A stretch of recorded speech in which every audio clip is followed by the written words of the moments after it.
الفل وصباح الورد وصباح الياسمين على اجمل واحلى متابعين في الدنيا. تعالوا النهارده هنعمل اجمل كيكه. احنا في موسم الشتاء، برتقال كتير واستفندي كتير والدنيا ايه. يلا بينا نصلي على الرسول عليه افضل الصلاه والسلام ونعمل اجمل واحلى كيكه بالبرتقال وبالصوص كده من على الوش، حاجه كده عملناها قبل كده بالشوكولاته. النهارده قلنا نستغل عصير البرتقال، الطريقه بتاعتها تحفه.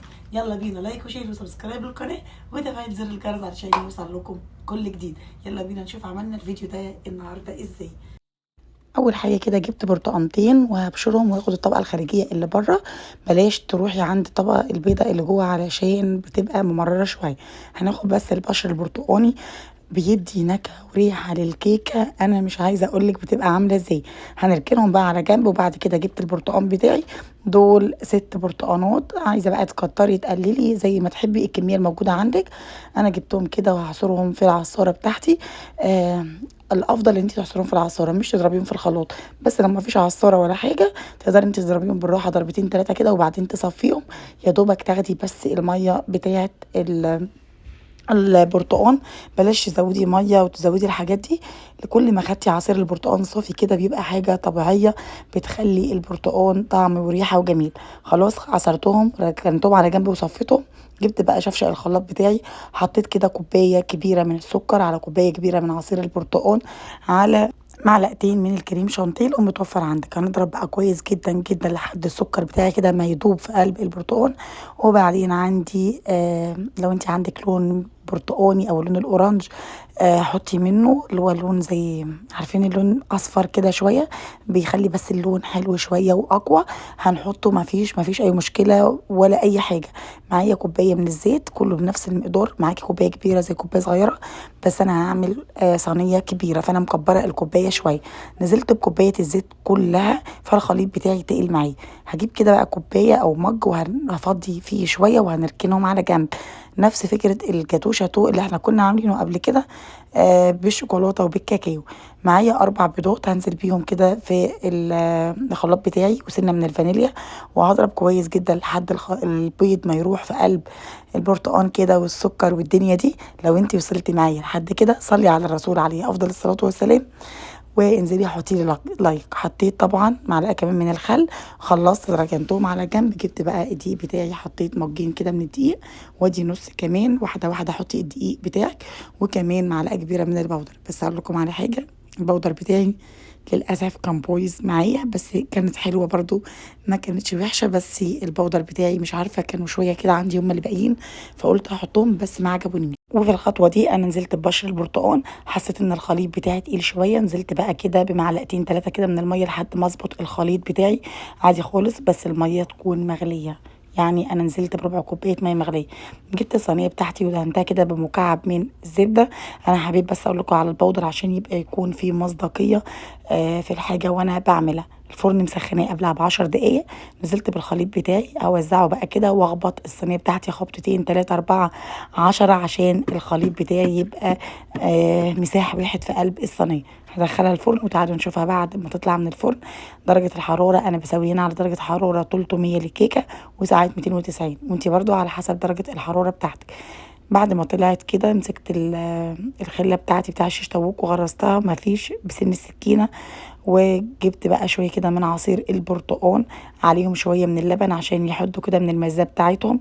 بس تكون صينيه الكيكه بردت خالص. اكيد لازم تخليها تبرد تماما وبعد كده اسقيها بالخليط ده، افضل من ان انت تسقيها وهي سخنه. طبعا انا بقول لك الحاجات اللي فيه غلطات قابلتني، فانا بقول لك عشان تقدري ان انت تتفاديها. ما تسقيهاش وهي سخنه، اسقيها وهي بارده.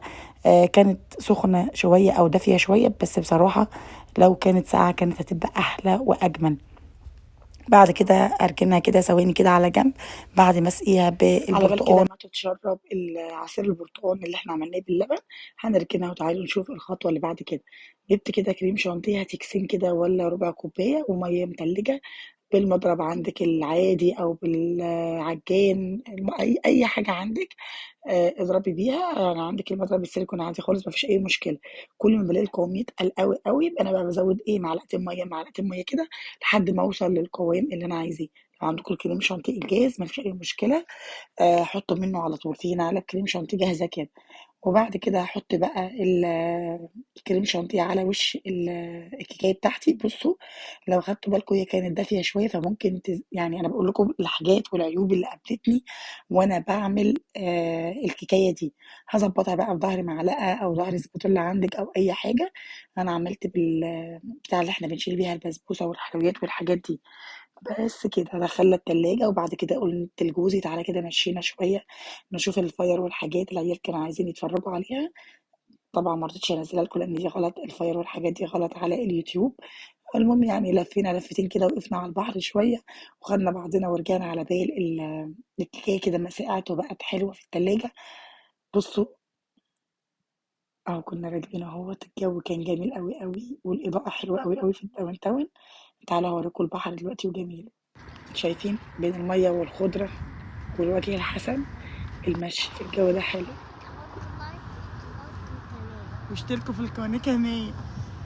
قال لهم احنا اكلنا الكيكة وكده بقى نتفرج على ايه؟ قول لهم كل سنة وانتم طيبين. كل سنة وانتم طيبين، وربنا يا رب يجعلها سنة سعيدة عليكم وعلى الأمة الإسلامية يا رب. أي نعم هو مش عيدنا، احنا مش بنحتفل بيه ولا حاجة، بس إن شاء الله تكون سنة سعيدة عليكم. يلا قول لهم حط لايك يلا. الجيران كده بعتوا لنا حته كيكه كلناها قبل ما نخرج على بال ما نروح ناكل الكيكه بتاعتنا. كده خلاص الفطار خلص واحنا طبعا هنروح. بصوا الجو كان بجد يعني رغم ان كان ساعه، بس الجو كان حلو ساعه قوي قوي زي كل يوم. بس الجو شايفين كميه ناس وكميه عربيات، ناس فاضيه، ناس لايصه زي حالتنا كده مش عارفين يعملوا ايه. بس هم بيرفعوا عن نفسهم. كل سنه وكل الامه العربيه بخير. هو مش عيدنا ولا اي حاجه، بس احنا بنقول ربنا يجعلها سنه سعيده علينا، وربنا يا رب يجعلها فتحة خير على أي حد مشتاق لأي حاجة نفسه يعملها السنة دي، واللي ما حققش الأماني السنة اللي فاتت يحققها السنة دي، واللي كان في نفسه يتجوز يتجوز، واللي نفسه يجيب عربية يجيب، واللي نفسه يكون عيشته حلوة وميسورة لولاده. ربنا يا رب يكرمكم ويرزقكم زي ما بتتمنوا وأكتر كمان. أنا يعني مش عارفة الفيديو هينزل لكم امتى. يلا بينا نرجع علشان نكمل باقي عمايل الكيكة بتاعتنا. تعالوا بقى نشوف الخطوة اللي بعد كده. ده الصوص اللي احنا كنا راكنينه كده على جنب. بصوا بقى ممكن نعمل كده حركة كده عادية. انا ممكن اعملها بالمج بس هتبقى تقيلة قوي، فخليني ان انا اعملها انا بايديا كده. اي حركة كده وخلاص تبقى زي الفل.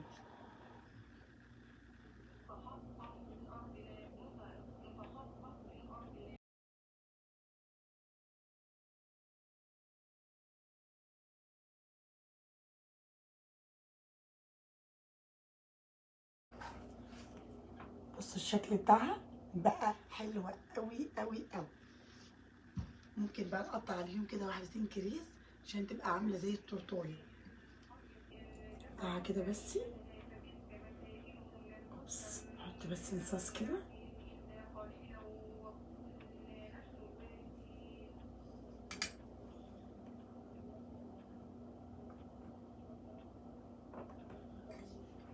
الله على الجمال. حاجة كده ايه، برتقال يعني شتا، وشتا يعني برتقال. بصوا ممكن نعمل كده، نعمل كده كمان. حاجة كده بس تكسر اللون وتخلي الشكل حلو. ايوه كده.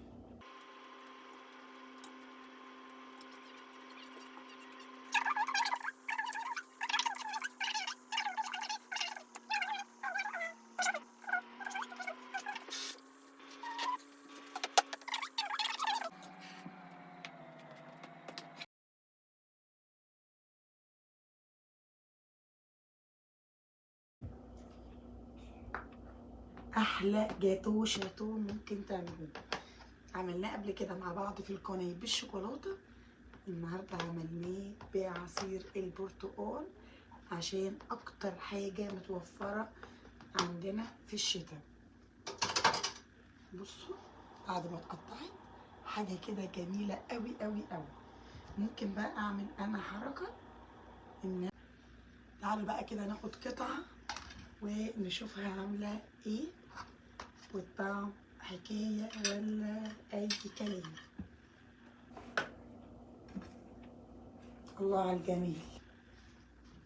شايفين؟ شايفين جمالها وحلاوتها؟ حلوة قوي.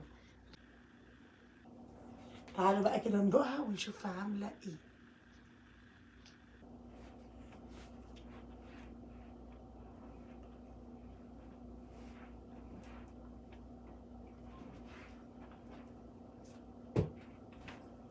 حلوة قوي قوي قوي وجميلة،